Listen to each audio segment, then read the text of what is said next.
Terima kasih Anda masih bersama kami di Hal Indonesia. Tidak bisa dipungkiri sebetulnya memang komoditas kedua setelah beras di Indonesia itu adalah rokok. Betul. Nah, ini yang menjadi permasalahan di mana kita lihat datanya 2 dari 3 manusia di Indonesia itu adalah perokok. Itu angka yang memang sangat menyedihkan sekali kalau misalnya kita lihat. Terlebih 30% dari mereka itu adalah remaja yang usianya mungkin masih SD sampai dengan SMA. Ini yang harus sebetulnya kita counter bersama, kita lindungi bersama agar generasi muda kita tidak terpapar dengan bahaya rokok. Dan bersyukurnya sekali adalah Kementerian Republik Indonesia sendiri terus berupaya ya, Loren ya, untuk bisa bagaimana menyelamatkan generasi-generasi muda dan juga mungkin yang memang sudah menjadi perokok dengan menyediakan 300 puskesmas di seluruh Indonesia sejak 2008 untuk mereka yang ingin atau niat untuk berhenti merokok.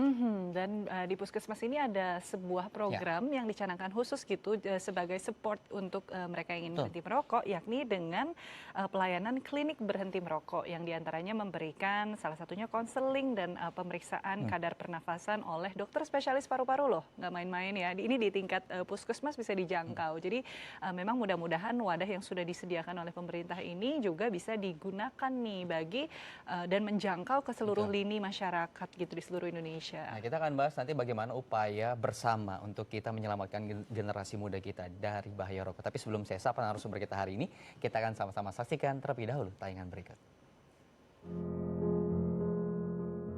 Merokok menjadi indikator utama penyebab kanker paru-paru dan menjadi pembunuh nomor 1 di Indonesia. Untuk menekan tingginya angka perokok di Indonesia sejak tahun 2008, Kementerian Kesehatan telah menginstruksikan pelayanan klinik berhenti merokok yang tersebar di 300 puskesmas dan rumah sakit di Indonesia. Untuk memulai konseling di klinik berhenti merokok, pasien yang telah mendaftar dapat langsung mengkonsultasikan keluhan yang dialami kepada dokter spesialis paru-paru. Dilanjutkan dengan pengukuran kadar CO pada pernafasan. Hasil pengukuran tersebut menjadi indikator seberapa besar kandungan rokok yang telah mencemari pernafasan. Angka 1 hingga angka 3 masuk ke dalam kategori normal, angka 4 sampai dengan 8 kategori perokok ringan, dan angka 8 hingga 10 masuk ke dalam kategori perokok berat. Untuk kategori perokok berat, selain konseling dengan dokter spesialis paru-paru, disediakan pula serangkaian terapi dalam rentang 3 bulan, seperti terapi perilaku, akupuntur, dan konsultasi gizi.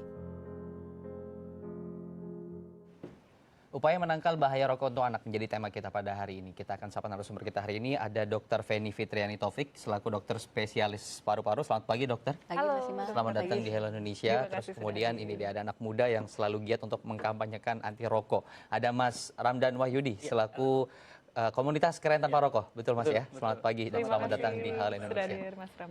Tadi kita lihat di tayangan ada dokter yang melakukan sebuah pengujian tes. Itu disebut pengujian apa dok? Gitu. Itu adalah alat smokerlizer, gitu, alat untuk mengukur kadar CO di dalam darah. Jadi kita bisa melihat kalau orang yang dia merokok, tidak merokok dan perokok berat itu angkanya akan berbeda. Makin tinggi angkanya berarti kadar CO di dalam darahnya makin besar dan itu akan berbahaya apabila secara terus-menerus kadar CO itu dalam tubuh lebih tinggi sehingga nanti tubuhnya akan kekurangan oksigen. Pengelompokannya dari hasil angka-angka yang keluar alat tadi seperti apa dok? Kalau 1 sampai 3, 0 sampai 3 atau 4 itu masih buat orang normal yang tidak merokok angkanya seperti itu. 4 sampai 10 bisa jadi pada perokok pasif, orang yang perokok ringan, dan di atas 10 itu biasanya memang sudah perokok berat. Bahkan kita pernah dapatkan angka 40 ppm itu buat orang yang merokoknya lebih dari 2 bungkus per hari. Oke, jadi ini memang prosedur standar pemeriksaan bagi pasien yang datang ke klinik gitu ya, Bu ya. Oke, dari tahun 2008 sendiri Kemenkes telah membuat program ini di 300 puskesmas di Jakarta. Nah, sejauh ini yang dokter sendiri telah tangani dan seperti apa efektivitasnya nih dok sejauh ini? Kalau yang kami tangani di klinik berhenti merokok Rumah Sakit Persahabatan, kami kan itu tim ya, tim dokter. Itu sudah banyak pasien memang rata-rata masih dalam kondisi sehat ya. Jadi mereka termotivasi untuk berhenti merokok. Untuk keberhasilan ada di atas 50%. Oke, cukup tinggi ya. Cukup tinggi sebetulnya. Nah, kalau kita ke Mas Ramdan sebagai seorang yang memang aktif sekali untuk mengkampanyekan bahaya rokok terhadap anak muda khususnya. Saya mau tanya tentang kehadiran dari layanan tersebut. Ini cukup membantu kan untuk kalian mengajak anak muda yang memang sudah gitu, menjadi perokok memeriksakan diri mereka ke sana? Ya, sangat membantu tentunya ya, karena kita tahu sendiri bahwa berhenti ngerokok itu sangat sulit. Apalagi kalau misalnya tidak ada motivasi dari orang lain bantuan. Jadi dengan adanya klinik ini sangat membantu untuk rekan-rekan kami yang ingin berhenti merokok menjadi berhenti merokok gitu. Polanya seperti apa? Apakah kalian memang mencari anak-anak yang terbukti atau mengaku sebagai perokok dan kemudian disalurkan ke puskesmas, atau memang kalian ya secara eksplisit gitulah? Ya. Secara eksplisit sih kita datang ke sekolah-sekolah gitu kan, melakukan penyuluhan. Kita kampanye keren tanpa rokok ini di sekolah-sekolah, dan di situ kita survei, kita dengan ada games, sedikit games kita lihat di sini gimana sih, kita pertanyaan siapa yang sudah pernah memegang rokok, dari megang, nempelin sampai dengan menghisap. Nah, dari situ kita tahu peserta kita berapa nih yang sudah pernah merokok gitu. Apakah dia baru coba-coba atau memang jadi perokok aktif, itu sudah terlihat ketahuan ya dari situ secara langsung gitu, tanpa kita tanya satu-satu gitu. Oke, bisa diceritakan nggak sih Mas, mungkin apa sih ini sebetulnya komunitas Keren Tanpa Rokok ini? Ini kan di bawahnya gerakan Yayasan Jantung Indonesia Sehat ya. Iya. Dan Mas Ramdan sendiri berserta teman-teman sebagai pelopor gaya hidup sehat yang merupakan anak muda yang menjangkau anak muda. Apa saja kegiatannya berupa tadi mungkin penjangkauan ke sekolah-sekolah, kemudian apakah ada sports, fun dan lain sebagainya? Ya, jadi gini, awalnya kita itu adalah program dari Yayasan Jantung Indonesia yang menyasar dengan anak muda dan perempuan. Nah, dari situ Yayasan Jantung Indonesia concern ke anak mudanya, bahwa penyakit jantung itu kan rata-rata yang dewasa ya. Nah, sekarang sudah menyasar anak muda. Nah, kita dibuat namanya Klub Jantung Remaja. Nah, Klub Jantung Remaja ini kalau kita tahu Yayasan Jantung banyak klub-klub yang sudah ada itu ibu-ibu, bapak-bapak, konsentrasinya seperti itu. Nah, semenjak dari 2007 kita dibuat Klub Jantung Remaja ini. Nah, di situ kita dididik untuk fokus tentang pencegahan penyakit jantung dan pembuluh darah. Nah, dari situ juga kita menyasar ke anak muda, apa sih yang bisa kita lakukan gitu kan, kegiatan apa saja. Salah satunya adalah faktor-faktor risiko penyakit jantung, diantaranya rokok, faktor utama ya rokok itu. Nah, kita dikasih pendidikan oleh Yayasan Jantung, lalu juga di situ kita dikasih kita memberikan motivasi ke peserta-peserta. Kita dilatih, dididik, kegiatannya olahraga. Nah, makanya kita kampanye apa nih yang bisa kita masuk ke sekolah-sekolah. Nah, kita berpikir ya udah kita bikin aja namanya Keren Tanpa Rokok. Kalau misalkan kita pakai nama Klub Jantung Remaja, itu orang berpikirnya ini global dan serius. Orang serius. Hanya yang penyakit jantung. saja Nah, ikut gitu ya. betul. Jadi begitu kita masuk ke Keren Tanpa Rokok ini, alhamdulillah masih bisa. Ini mulai dari nama, kemasan, konten seperti apa yang dihadirkan Berubah sama mindset. mereka. Nah, untuk anak itu yang muda. memang disesuaikan sama teenagers gitu lah, Betul. remaja-remaja. Nah, kita ke Dokter Feni. Dokter Feni, ini gerakan mereka bagus sekali sebetulnya kita lihat, dan ya patut dicontoh lah sama remaja yang lain. Nah, masalahnya adalah perokok di Indonesia itu kan sebetulnya tidak hanya remaja, tapi juga ada orang tua juga gitu, usia-usia lanjut ke atas gitu. Sebetulnya bentuk prevalensi dengan pengobatan itu lebih efektif mana sih Dok, dan berapa persen sebetulnya angkanya tadi? Kalau untuk pengobatan kan kita sebenarnya berhenti merokok itu kan upaya preventif ya. Karena biasanya kalau sudah jadi pasien otomatis nggak sanggup merokok lagi. Jadi kan klinik berhenti Pasien merokok itu berarti terkena sudah terkena penyakit. sakit jantung, sakit paru-paru, infeksi yang lain. Sudah ada efeknya ya. Biasanya itu sudah berhenti merokok dengan sendirinya. Nah, tujuan klinik berhenti merokok atau upaya berhenti merokok kan kita mencegah supaya tidak jadi sakit. Gitu.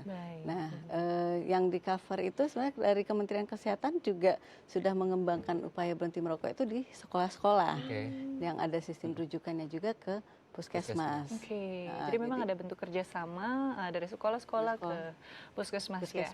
Baik, nanti sesudah jeda yang satu ini, Dokter Feni kita juga akan nanya nih, mungkin banyak yang pengen tahu apa saja kegiatan yang dilakukan, bentuk-bentuk terapi seperti apa yang dilakukan, dan biasanya apa sih yang menjadi hambatan bagi pasien-pasien yang datang untuk berhenti merokok. Namun sesudah jeda yang satu ini, pemirsa, karena itu jangan kemana-mana, tetap bersama kami di Bincang Halo Indonesia.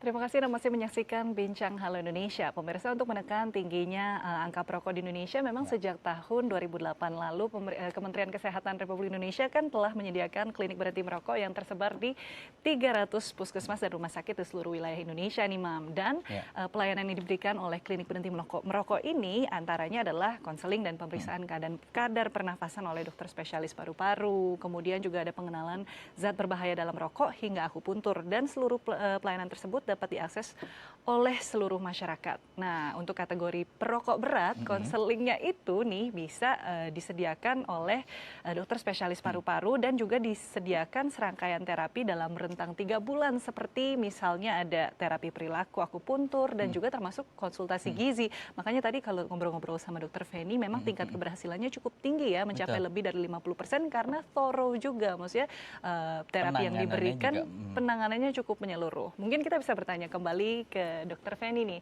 Dok, dalam terapi sendiri gitu, sebetulnya bagaimana sih cara menumbuhkan kesadaran bagi pasien untuk akhirnya menyadari bahaya rokok, Dok? Sebenarnya kalau dari informasi tentang bahaya rokok itu sudah cukup banyak ya. Tapi untuk berhenti, memang seorang pasien itu butuh motivasi. Harus ada motivasi dulu.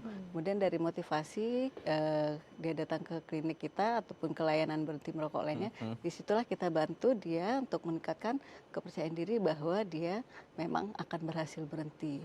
Nah, untuk menilai motivasi, selain menilai motivasi, kita juga menilai faktor adiksi, kecanduan. Karena memang dalam rokok kan ada bahan nikotin, itu yang membuat orang jadi candu, jadi adiksi, sehingga susah buat berhenti. Indikator selanjutnya itu ya? Kita lihat itu, kemudian kita lihat juga, kita harapkan ada dukungan dari keluarga, dari teman, dari orang-orang terdekat lah, sehingga nanti pada saat berhenti itu ada masa-masa gejala putus nikotin yang tidak nyaman dihadapi. Nah, teman-teman yang mendukung itu bisa membantu. Ya.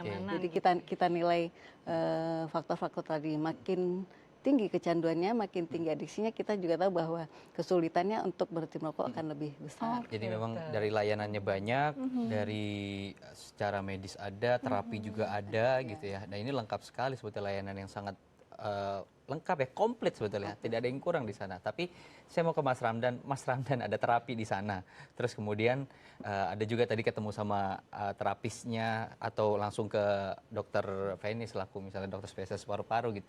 Nah, remaja itu mau terbuka nggak sih untuk masalah-masalah seperti itu? Nah, tergantung pendekatan kita seperti apa nih. Kalau dari awalnya kita sudah mempunyai niatan untuk kayak semacam mensidak mereka, mereka pasti takut. Tapi kalau kita melakukan pendekatan dengan santai, kita tahu apa kegiatan mereka, apa kehidupan mereka, nah perlahan-lahan pasti dia akan mau terbuka dengan kita. Ada satu contoh misalnya siapa anak remaja kah atau anak sekolah yang memang sudah kalian bawa atau dampingi ke puskesmas dan menjalani terapi, bagaimana kisah-kisahnya, bisa coba diceritakan? Ya, sebenarnya kita nggak langsung secara direct ke sana. Iya, gitu ya? paling di sosial media kita selalu mengingatkan paling nggak. Justru banyak kita nggak datang ketemu langsung, tapi melalui sosial media misalkan sudah berhenti merokok atau belum, sudah hanya sekedar nge-tweet aja, itu sudah jadi motivasi buat mereka. Tapi teman-teman saya sendiri juga kebetulan memang karena mereka tahu saya aktif di sini kan, gimana sih caranya mau berhenti merokok, saya mau dong ikut. Ya udah, ayo, saya bilang nih, coba datang ke sini, coba ini. Terus begitu mereka udah datang, gimana sudah saya nanya lagi kan, gimana, sudah enakan belum? Kebetulan mereka belum lama juga teman saya ikut juga gitu kan, tapi dengan metodenya, salah satu metode pemberian merokok, alhamdulillah sekarang sudah berhenti merokok. Ada juga yang bertanya dan datang langsung, artinya memang pendekatan melalui sosial media ini bisa dibilang cukup efektif ya untuk efektif dengan manpower kita yang tidak terlalu banyak, tapi kita bisa menjangkau banyak orang. Bukan dengan pendekatan personal, tapi justru lebih ke general gitu, jadi anak-anak pun tidak merasa seperti dihakimi atau disindak seperti itu ya. Oke dokter, tapi kalau untuk di klinik sendiri, terapinya kan bentuknya lebih personal nih, Dok, sifatnya. Tadi kalau dokter sempat mention bahwa kebanyakan itu semuanya di pikiran kok, dari motivasi, dari dukungan lingkungan sekitar dan lain sebagainya. Nah, bentuk terapi psikologi seperti apa nih yang diberikan? Kalau di kita kan terapinya itu cukup paripurna, Mbak Loren. Jadi dari kita, setelah kita nilai yang tadi kan faktor adiksinya bagaimana, motivasinya bagaimana, kemudian kita langsung sarankan buat berhenti. Jadi tanggal terbaik buat berhenti merokok itu tidak lebih dari 1 bulan lah Oke. dari keinginan. Kalau nggak lebih dari itu nanti lupa. Keburu luntur ya Keburu luntur. biasanya niatnya. Kemudian kita akan anjurkan kalau orangnya masih perokok ringan, itu bisa berhenti langsung. Oke. Tapi kalau dia perokok berat ada 2 cara, misalnya Oke. dengan mengurangi bertahap jumlah konsumsi rokok atau menunda jam merokoknya. Di schedule awalnya kan biasa random ya kalau merokok itu ya. Nah, Jadi di-schedule dan misalnya dikurangi. kalau misalnya dia merokok 28 batang per hari, per harinya itu dikurangi 4, kurangi 4 ya kan, sehingga nanti pada hari ke-7 udah tidak ada lagi konsumsi rokok. Baik, jadi strateginya secara, Secara berkala berkurang, gitu, bukan langsung stop gitu aja Ya, ya. jadi ada- kan ada kita pola. membantu usaha berhentinya harus dari Dirinya sendiri dirinya ya? sendiri. Oke. Pola-pola gitu. Jadi ada Betul. polanya yang memang nanti penanganannya juga berbeda. Nah, Iya. masalahnya adalah kalau kita lihat sekarang budaya orang Indonesia sendiri adalah berkumpul dan nongkrong gitu. Dan itu Nah, kebanyakan itu yang- remaja. Dan Akhirnya ini tidak terkontrol kalau misalnya untuk mereka yang merokok tidak Betul. terkontrol. Makanya banyak sekali akhirnya remaja yang juga jatuh pecandu kepada jadinya ya. menjadi pecandu. Dan kita mau lihat nih pemirsa tayangan berikut ini mengenai efek rokok pada kesehatan remaja. Ini dia. Dalam interval 2 dekade terakhir, jumlah perokok pada usia remaja dan anak terus mengalami peningkatan. Riset Kementerian Kesehatan mencatat prevalensi perokok remaja meningkat 3 kali lipat dari 7,1% di tahun 1995 menjadi 20,5% di tahun 2014. Hingga saat ini, ironisnya usia perokok semakin muda atau menjangkau usia anak-anak. Beberapa kasus yang ditemukan Komisi Perlindungan Anak Indonesia atau KPAI menunjukkan fenomena anak-anak tak lagi sekedar terpapar asap rokok, namun juga menjadi perokok itu sendiri akibat meniru perilaku orang sekitarnya. Selain karena meniru perilaku perokok dewasa, data mencatat ada beberapa faktor lain yang mempengaruhi anak-anak dan remaja untuk merokok. Di antaranya, pengaruh iklan rokok di media massa dan dukungan industri rokok pada acara-acara kesenian dan olahraga yang melibatkan generasi muda. Peningkatan jumlah perokok pada usia muda tersebut telah mempertajam resiko terserang kanker paru-paru dan penyakit tidak menular lainnya pada usia muda. Ya itulah lingkungan. Sebetulnya itu yang menjadi hal terbesar, tantangan terbesar. Ketika lingkungannya juga merokok, teman-teman yang merokok, otomatis atau secara tidak langsung mereka juga akan tertarik ke sana. Betul. Sama seperti narkoba, kan ada 3. Pertama adalah orang tua atau keluarga. Bagaimana keluarga yang merokok atau tidak, menggunakan atau tidak. Terus kemudian juga teman. Yang terakhir adalah supply dan demand. Nah. Kalau misalnya supply banyak, ya otomatis, atau demandnya banyak, ya otomatis supply juga akan diperbanyak terus. Apalagi sekarang di depan pagar sekolah saja banyak anak Sudah pelajar yang bisa ada iklan menemukan warung rokok. Nah, itu dia yang jadi masalah. Kita langsung ke Mas Ramdan. Dalam Mas Ramdan ini kan kita lihat tadi ada 3 hal, lingkungan, keluarga, terus teman, gitu. Terus kemudian juga demand dan supply-nya gitu. Nah, dari 3 hal ini yang menjadi tantangan terbesar untuk teman-teman keren tanpa rokok apa sih, Mas? Tiga-tiganya sih. Tiga-tiganya. Tiga-tiganya, tapi kalau untuk anak muda biasanya temen tongkrongan, Mas. Nah, Nah, biasanya kalau misalkan mau lagi nongkrong nih kan, ada 1 orang nggak ngerokok, pasti ada 5 orang dah. 1 orang nggak ngerokok, pasti yang 4 ini paling nggak nawarin. Ngerokok dok, ngerokok nggak? Payah nih nggak ngerokok, masa nggak ngerokok? Ayo dong ngerokok dong, pasti gitu kan. Nah, secara nggak langsung, aduh iya ya, nyobain deh. Gitu. Ngalamin Begitu sih sudah sebetulnya. nyobain sekali, besoknya nongkrong lagi, nyobain lagi, ya Berarti lama-lama jadi memang dari zaman keterusan. ke zaman tekanan Ya, teman sebaya gitu ya. itu Karena yang paling kalimat nggak berat keren ya dilawan. kalau nggak rokok gitu. Makanya kita bikin kampanye ini keren tanpa rokok kan. Nah, Betul, kita betul, merubah mindset ya sebenarnya, tujuannya di situ. Oke, nah kalau ke Dokter Feni sendiri dok, memang kan jumlah perokok di Indonesia ini semakin muda. Banyak perokok yang mulai pada usia remaja, bahkan tren kenaikan signifikannya di rentang usia 5-14 tahun. Tentu kan kondisi ini mengkhawatirkan, mengingat seharusnya anak-anak usia 5-14 tahun masih di bawah pengawasan orang tua gitu. Kenapa sih dok akhirnya ini bisa terjadi? Jadi kan banyak faktor ya, tadi sudah Betul. disebutkan iklan yang terlihat sangat bagus, pengaruh teman-teman, ajakan teman, kemudian ada juga kalau yang anak remaja kan kayak suka menantang risiko Ya. kan, sudah tahu rokok itu berbahaya, seberapa bahaya sih? Masih Pengen dihisap. coba-coba. Akhirnya gitu. Jiwa, nyoba. iya. Kemudian juga contoh dari lingkungan sekitar, orang tua atau bukan orang tua atau orang-orang yang ada di sekitar rumah yang dia bergaul akrab itu otomatis akan memancing mereka untuk mencoba-coba rokok. Nah, karena rokok ini bersifat adiksi, dari coba-coba kan akhirnya timbul adiksi, ya sudah jadi perokok reguler, perokok seterusnya yang kita tahu buntutnya panjang kan, dari bahayanya, risiko kesehatan, dan kita Seperti juga yang tahu Mas rokok Ramdan- kan pintu masuk narkoba. Iya. Seperti yang Mas Random bilang tadi sebetulnya Bu ya, karena ditawarkan, dibilang tidak keren, dicoba sekali, besok nongkrong lagi, dicoba lagi 2 kali, sampai dengan akhirnya dibeli sebungkus. Gitu. Nah, masalahnya adalah iklan rokok sendiri di Indonesia gencar sekali dan keren sekali. Sangat Saya pengen keren. tahu nih, bagaimana teman-teman dari komunitas keren buat iklan baliknya gitu, sebagai counter supaya ya tidak merokok itu adalah keren gitu. Kita pengen ulas nanti Mas lebih lanjut, tapi kita harus jeda dulu pemirsa. Tetap bersama kami di Bincang Hal Indonesia.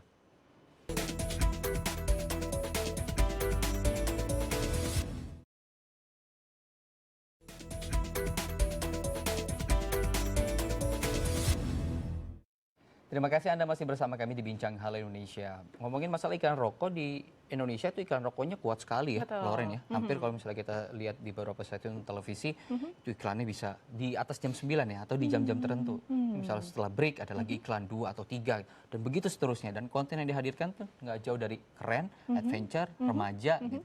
Nah ini yang menjadi tantangan gitu, buat teman-teman dari komunitas Keren Tanpa Rokok untuk mengcounter balik, membuat iklan balasan gitu. Kerennya tuh tanpa kerennya rokok tanpa rokok justru tapi ya. gitu ya. Kita pengen tanya ke Ramdan, seberapa keren sih iklan yang kalian tampilkan untuk mengcounter iklan-iklan tadi gitu? Ya, makanya kita bikin agak apa ya, tagline dagang agak nyeleneh gitu. Ya, misalkan ya, jauhi rokok, dekati aku. Baper. Atau Gombal-gombal gitu. Iya, gombal-gombal, atau misalkan syarat untuk menjadi pacar aku adalah tidak merokok. Ya, Wah. misalkan bisa seperti itu. Dengan foto misalnya siapa yang cantik atau yang Ya, tampan gitu ya. betul. Terus di bawah dikasih caption gitu. Kasih caption, misalkan kayak gitu. Ya, Ngomong yang volume- simple-simple aja sih sebenarnya, yang Simple. dekat ada sehari-hari kita jadikan bahan untuk apa namanya, konten. Tapi memang balik lagi agak susah juga sebenarnya, ide untuk nyari idenya tuh sangat sangat sulit. Volumenya berapa banyak yang dipost melalui sosial media dalam sehari? Ya, untuk target kita sih memang paling nggak muluk-muluk ya, paling satu hari satu postingan ya untuk di Instagram. Tapi untuk tweet paling nggak agak bisa lebih banyak sih kalau di Twitter, karena dengan keterbatasan karakter kan ya. Oke. Gitu, Tapi lebih yang banyak. keren bisa dilakukan oleh teman-teman dari komunitas Keren Tanpa Rokok ini adalah fokusnya justru di pencegahan ya. Pencegahan, betul. Preventifnya ya. Ya, jadi jangan sampai orang yang belum merokok, anak muda yang belum merokok terjebak dan ikut-ikutan jadi proaktif. Baik, Gitu sih. Bu Dr. Feni. Nah, bagaimana dengan rokok elektrik atau vape nih yang saat ini juga sekian menjamur gitu, diklaim lebih sehat daripada rokok biasa. Nah, sebetulnya dari sisi kedokteran nih mungkin banyak yang perlu diinformasikan gitu. Sebetulnya seperti apa bahayanya dan seperti apa regulasinya di Indonesia saat ini, Dok? Memang ya vape ya, rokok elektrik itu jadi banyak Uap booming ya, rokok uap. Jadi itu kan dia mengklaim kalau rokok konvensional dibakar, ini tidak ada pembakaran karena yang dipanaskan uap. Tapi meskipun terlihat sepertinya kurang berbahaya, sebenarnya dalam rokok elektrik itu juga banyak kandungan zat berbahaya yang bersifat karsinogenik. Ada oke. tobacco specific nitrosamin, itu bahan karsinogenik juga. Ada juga yang mengisi dengan nikotin juga, jadi kemungkinan adiksi ada di situ. Ada uap air yang dipanaskan, nah itu juga berpotensi menimbulkan penyakit-penyakit terutama di saluran napas. Dan ada logam berat, karena dia kan rokok elektrik ada bahan-bahan logam kan, yang kalau dipanaskan itu logam beratnya juga Terangkat ya, ikut. terangkat. Jadi kalau dikatakan lebih aman, saya tidak setuju, karena itu semua bahan-bahan berbahaya juga ada di situ. Hanya saja karena ini baru, jadi kan kita belum tahu bahayanya sebesar apa, Belum ada seperti yang terjadi penelitian pada lanjutan sebetulnya rokok untuk konvensional. melihat tadi. Penelitian sudah ada beberapa. Jadi kalau ada yang mengatakan rokok elektrik untuk berhenti merokok, itu juga hasil penelitian tidak konsisten. Oke. Sehingga dari WHO sendiri tidak Belum mengeluarkan pernyataan untuk menyatakan bahwa rokok elektrik bukanlah alat untuk berhenti merokok. Jadi agak kontroversi ya, yang iklan menyatakan bisa berhenti, tapi karena yang tadi bahaya yang kita sampaikan, WHO tidak menyarankan itu alat untuk berhenti merokok, hanya alat untuk menyampaikan nikotin. Betul. Kemudian untuk yang belum pernah merokok, untuk perempuan yang hamil atau menyusui itu tidak disarankan memakainya, dan keamanan jangka panjangnya Belum belum diketahui ya. diketahui. Alasan ketika orang kenapa pakai rokok uap karena ingin berhenti, itu salah besar sebetulnya dokter ya. Nah, ini pertanyaan dasar dan klasik dok, karena kalau misalnya kita edukasi masyarakat, rokok menyebabkan penyakit jantung, kanker dan bla bla bla, mematikan. Tapi proses kenapa menjadi penyakit itu belum ada sebetulnya, yang belum banyak masyarakat teredukasi. Boleh sedikit jelaskan dok? polanya, prosesnya seperti apa Jadi sampai kan akhirnya kalau dilakukan dalam hal tersebut? rokok itu kan rokok yang dibakar ya, ada 4.000 lebih bahan berbahaya. Nah, rokok kalau nggak dibakar sih yang itu nggak keluar gitu. Nah, bayangnya nggak ada yang pegang-pegang rokok begitu aja kan, karena dibakar kan. Nah, kalau dibakar Kurang itu kerjaan dok itu. Oke, mungkin terakhir nih, saran tips singkat dari dokter untuk berhenti merokok, mengingat tingkat keberhasilan di klinik mencapai 70% cukup tinggi ya dok. Bagaimana nih saran-sarannya? Jadi yang pertama harus punya motivasi, harus punya keyakinan. Kemudian kalau memang mau berhenti langsung usahakan berhenti seketika. Sekarang juga gitu ya. Kalau memang tidak bisa minta bantuan tenaga profesional di puskesmas juga ada, di klinik rumah sakit kita di Persahabatan juga ada. Nah, kemudian kita akan bantu kalau memang dia kecanduan sudah berat, kita bisa bantu pakai obat-obatan, hipnoterapi, semua sarana yang ada akan kita gunakan supaya orangnya berhasil berhenti. Baik. Banyak sarana yang dikerahkan untuk orang bisa berhasil berhenti merokok. Baik, terima kasih Dr. Feni dan Ramdan atas waktunya. Semoga semakin banyak yang teredukasi dan berhenti merokok. Pemirsa jangan kemana-mana karena sesudah jeda yang satu ini kami juga akan kembali dengan beragam informasi menarik lainnya. Tetap bersama kami di Halo Indonesia.